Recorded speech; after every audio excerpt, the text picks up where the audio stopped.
And I also think like hearing you talking about our weaknesses, like absolutely we all have them.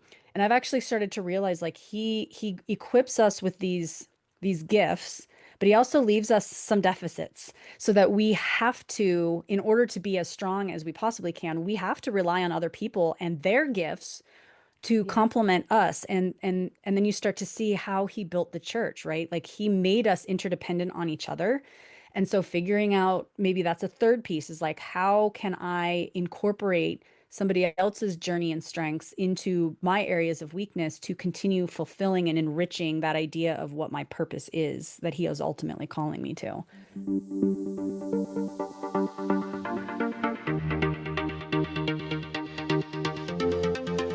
I'm thrilled you're here with us on The Christian Clinician, where we join faith with evidence based medicine to revitalize your health and renew your faith.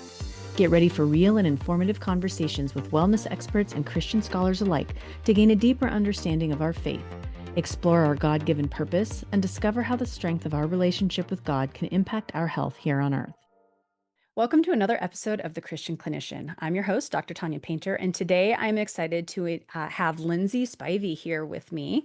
Lindsay is a nutritionist and certified health coach who helps women in perimenopause restore their energy, clarity, and peace naturally. After spending years in what she calls perimenopause hell, Lindsay turns her personal struggle with exhaustion, anxiety, and brain fog into a calling to help other women navigate this transition with compassion and confidence. Known for her faith centered perspective, Lindsay brings honesty, hope, and actionable wisdom to conversations that help women move from depletion to vitality. Lindsay, I'm so thankful for you being here today, and I'm excited to welcome you onto the program. Thank you so much for having me. I'm excited to be here too. Awesome. So we were talking a little bit before the recording started, and you were telling me that you've been in the perimenopause field for a bit, that you work on hormones. Can you just kind of introduce yourself and kind of how you got into this in the first place? Yeah, so I come from a background of personal chronic illness. So I struggled with my health for probably 20 years and had multiple diagnoses and autoimmune conditions and many, many things, including chronic fatigue syndrome. And I Mm, was able to overcome that through nutrition and movement and brain rewiring. And that, like, really working on my nervous system allowed me to get out of fight or flight and into rest and digest and really mm, heal my body to a degree. I think when you have, multiple things going on, but really heal myself. And I was so happy after struggling for 20 years in that place, but I kind of felt this almost this emptiness, like spiritually, I think empty. mm, So it's like I'm finally getting what I've asked for. I'm finally getting some healing. And right around that time, I started to have new kind of crazy symptoms. And I thought, oh my gosh, am I slipping back into chronic health? I couldn't figure out what was going on with me. And then I finally came to the realization, oh, I'm in early menopause. Like I was in my mid 30s mm, and starting really perimenopause. And I had symptoms prior to that, really what we'd call premenopause now, or late stage reproductive. And I was really put into, it's like this hurricane hit me.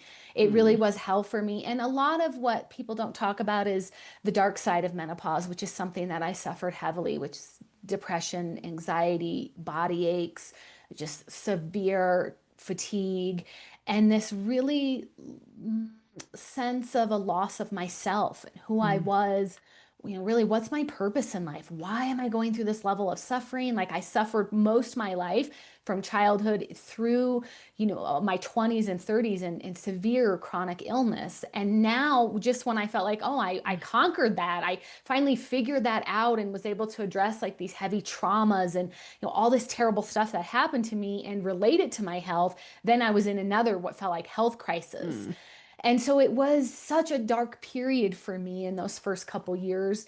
But I was able to take all the knowledge of living in chronic disease and everything I went through and really find true healing. And I think wrapped up in that was my conversion to Christianity. Mm. After having been, in the secular world, if people who are listening, you kind of try everything, Buddhism and Ayurvedic and transcendental meditation, and whatever comes your way, you think this is it. This is what's going to heal me. So you kind of go in on this sugar rush, and then you come out and you're like, yeah, there's nothing here though. This doesn't, Mm. there was just like when I would do meditations and they say, oh, don't think about anything. What? This is weird. This doesn't feel normal. You're not supposed to think anything. And so it was during actually the time just before perimenopause into perimenopause that I, started that conversion experience. And that was the piece that really helped me actually complete my healing, which is so Mm. crazy, especially coming from the secular world. It was like, yeah, that's the final piece. So I work with women in that physical, so their movement and food, and of course with my nutrition background, I love that piece. And then emotional system regulation, that's everything like our belief systems and the psychology of food, because there's tons of food hangups that happen where we can't heal. And then that spiritual element, really helping women find their purpose again in their life and understand that suffering in a different way and reframe it into something totally different. So that's just a little tidbit of what I do and who I am. Thank you. Yeah, so I'd love to hear a little bit more about your testimony there of how he grabbed you, how you ended up finding him.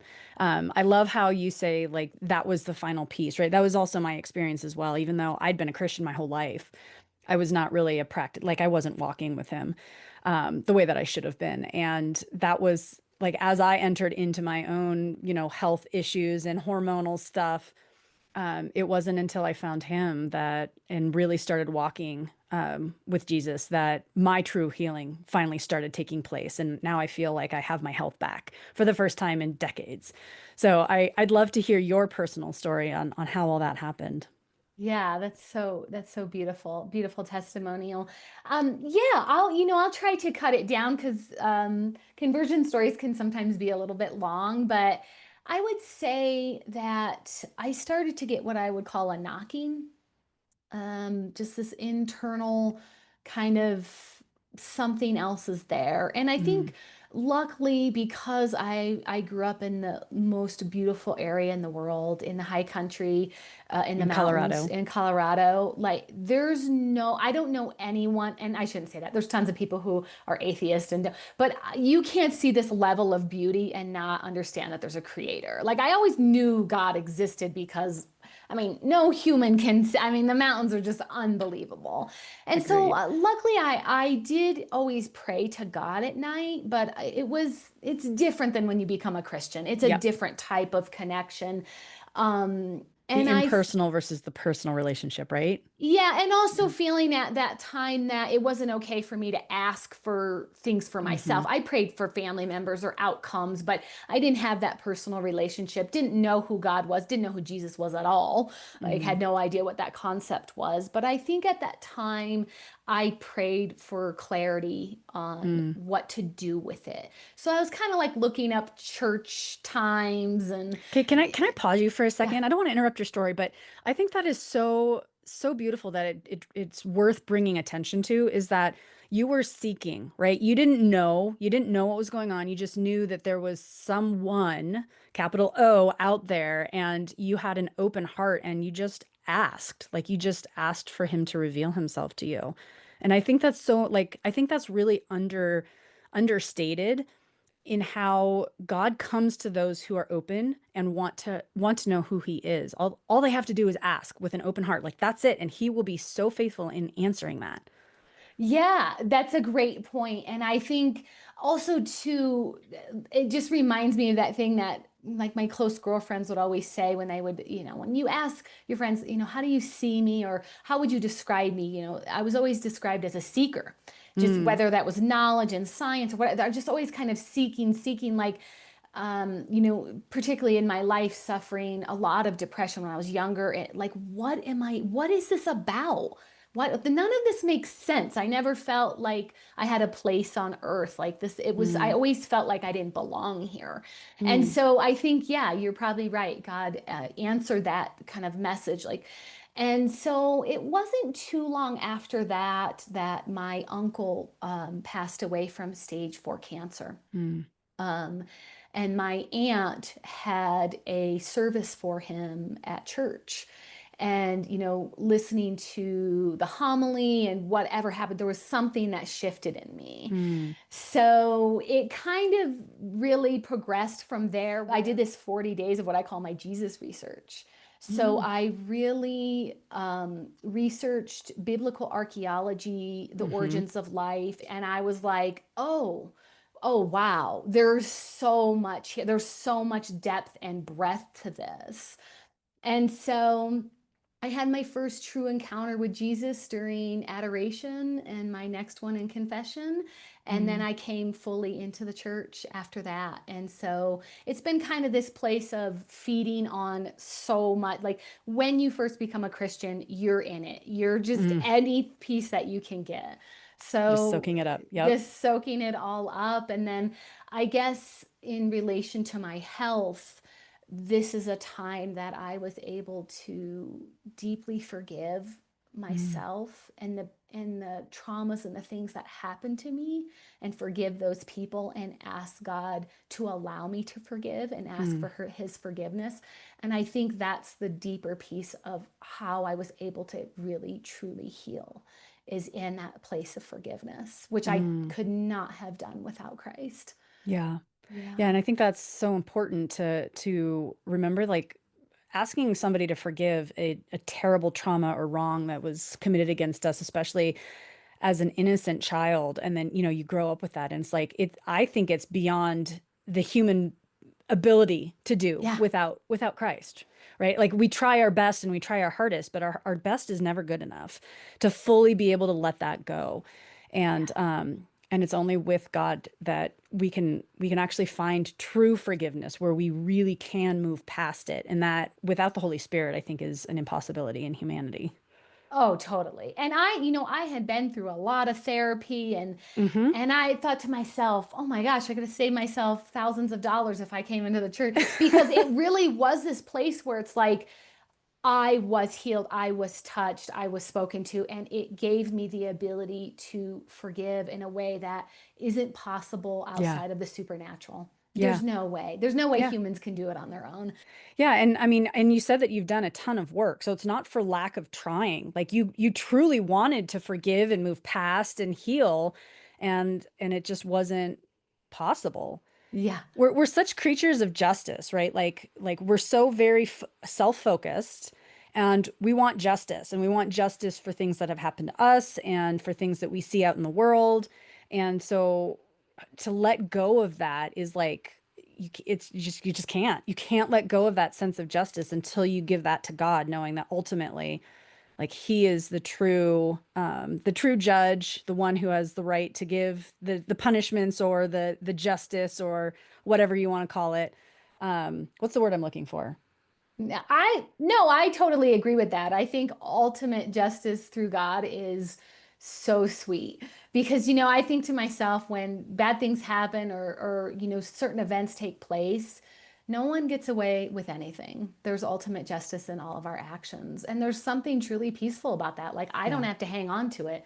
I give it to that greater good, and allow him to make that decision. It's like Yeah. I don't have to control that. I don't have to be eaten up by that. I Right. can let it go. And I think there's so much kindness that comes through when you can do that, because it brings humanity. It brings that level of humanity in, to no matter what the perpetrator is. And Yeah. when I first became a Christian, for the first, couple years, I always questioned, why would you die for us? We're all so terrible. I know, right? And I thought, oh, this is such a weird concept. Yeah. Why would you die for me? It took me a long time. And I would ask that, on my knees at church, just like asking that question.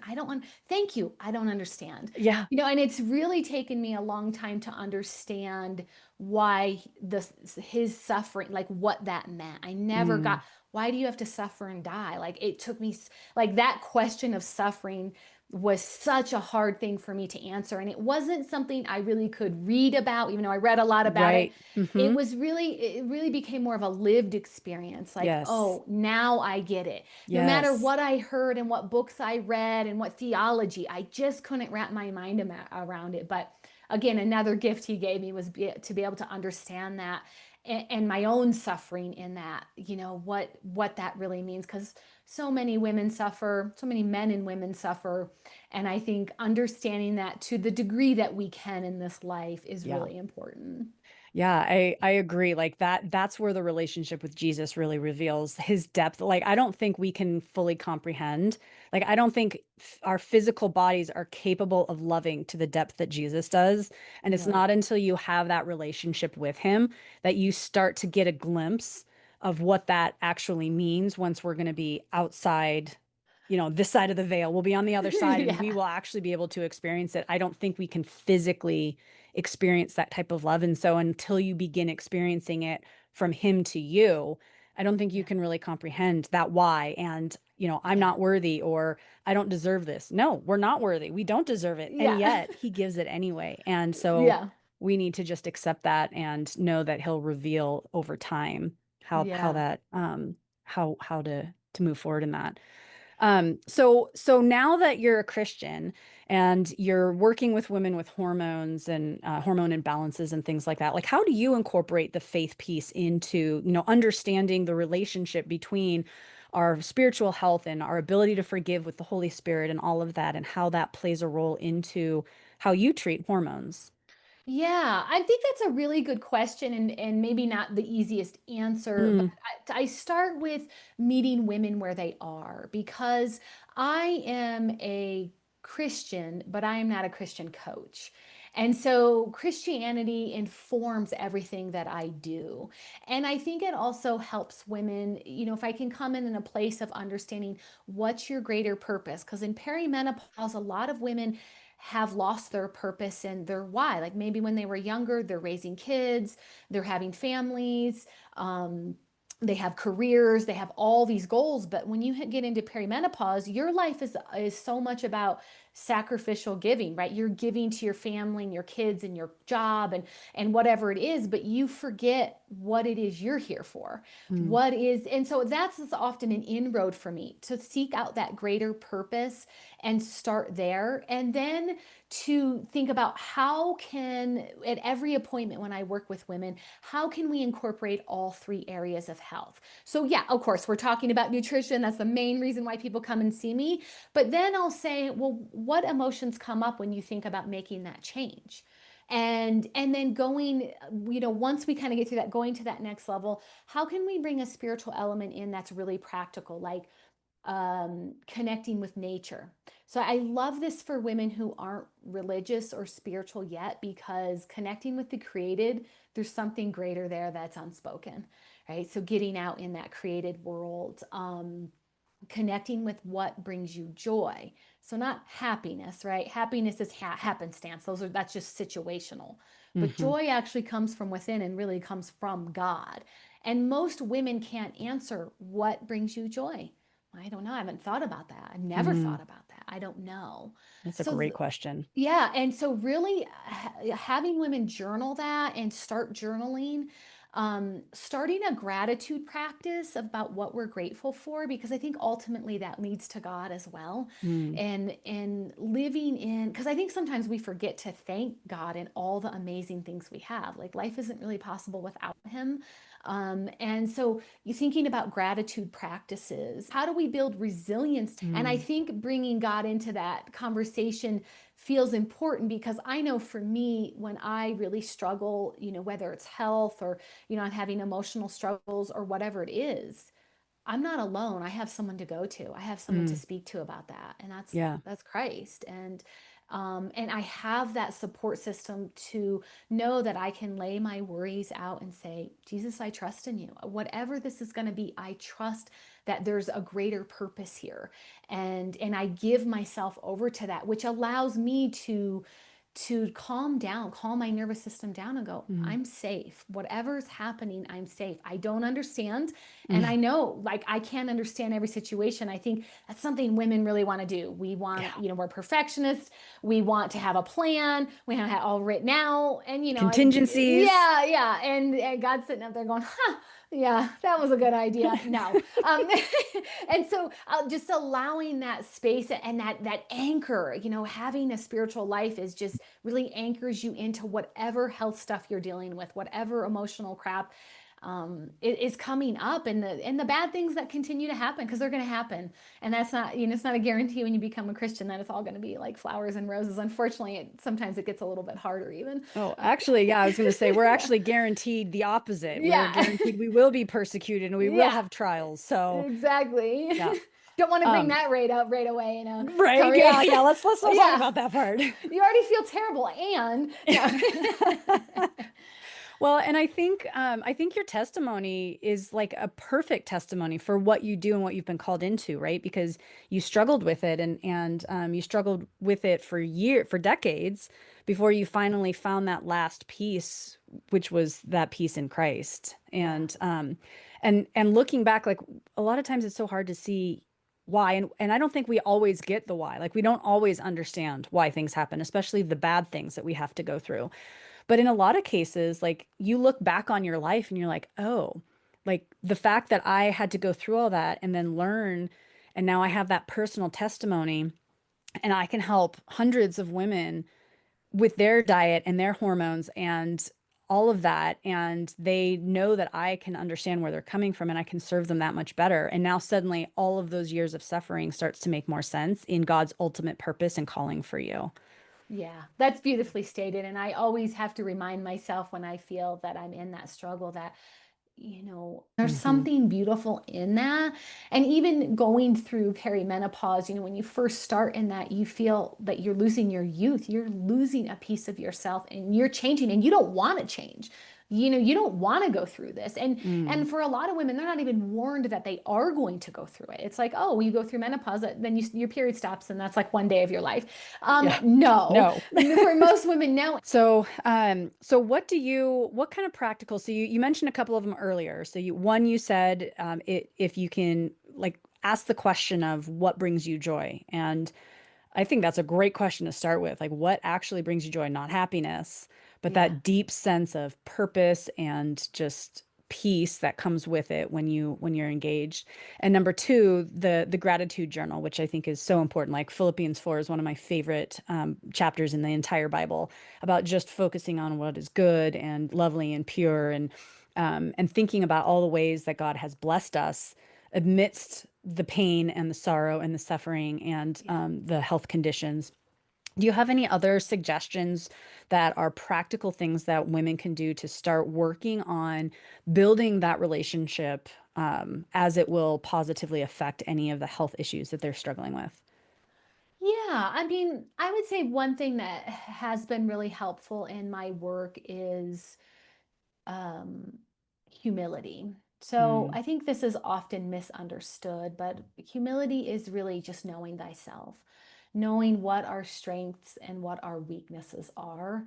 And I think digging down on that and allowing women to journal about that helps bring greater purpose to our life. Instead of that, I think sometimes we deal with that pride of trying to maybe be someone we're not. I know more than I do, or I'm trying to do something that, or false humility where, we're being complimented for a talent God has given us, but we say, oh, no, that, and we dismiss it. So finding that area in humility of really knowing thyself can help women move from the place that they are of suffering, along with, gratitude and all that, to really see, if I know my talents and I can start to learn the greater purpose for why I'm here.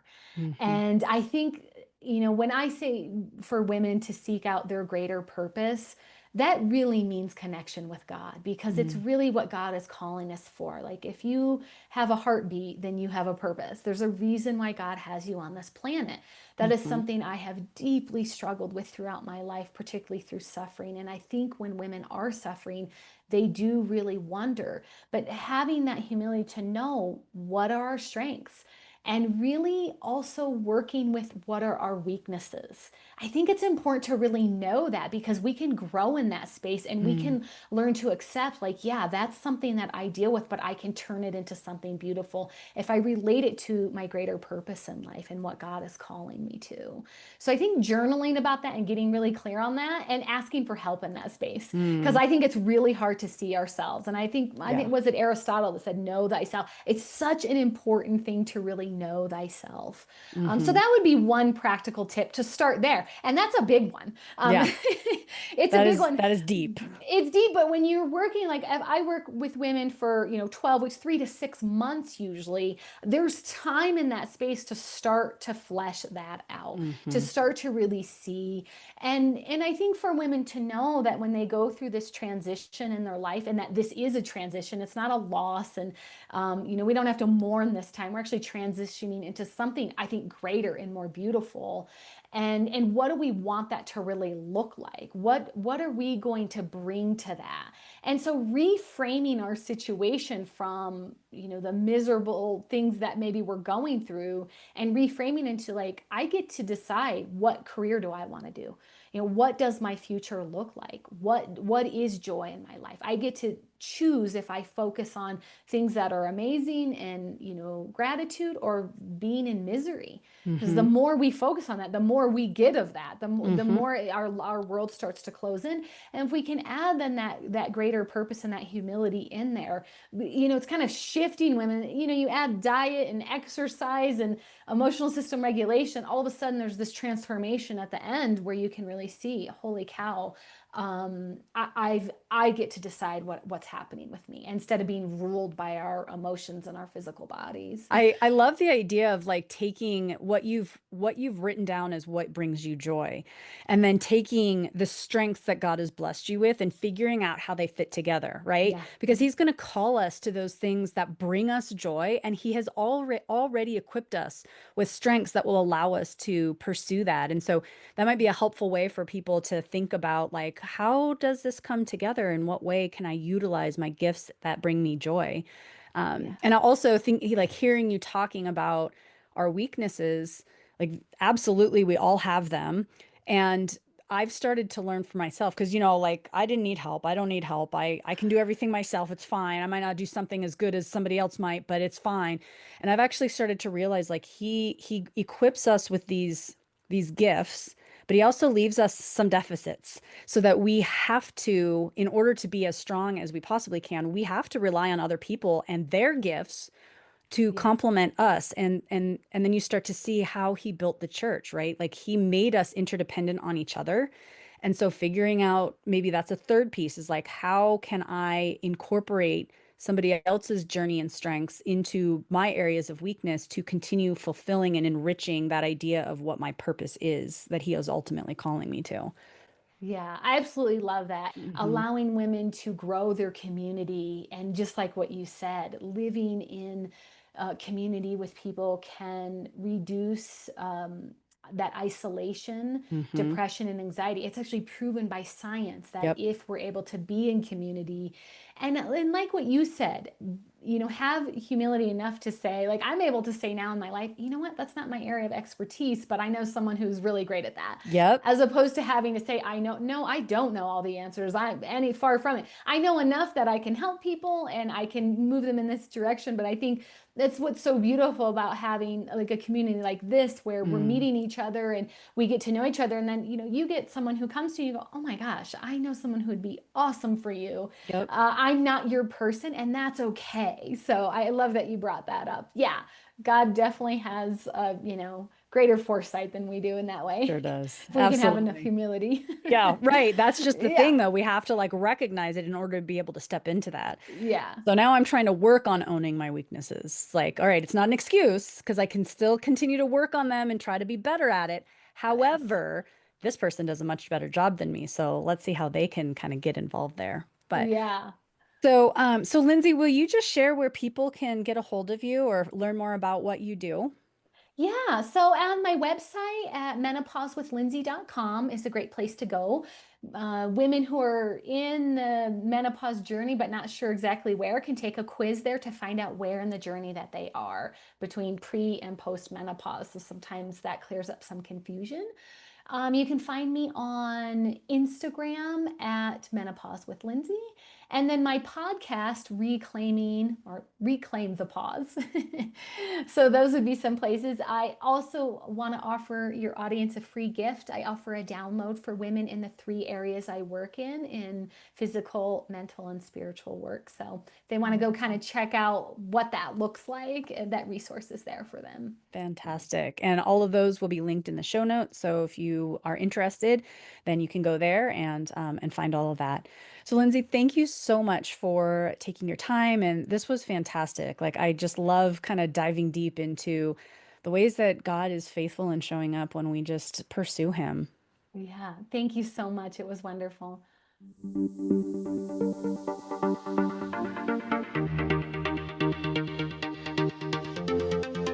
Thank you for listening to our podcast.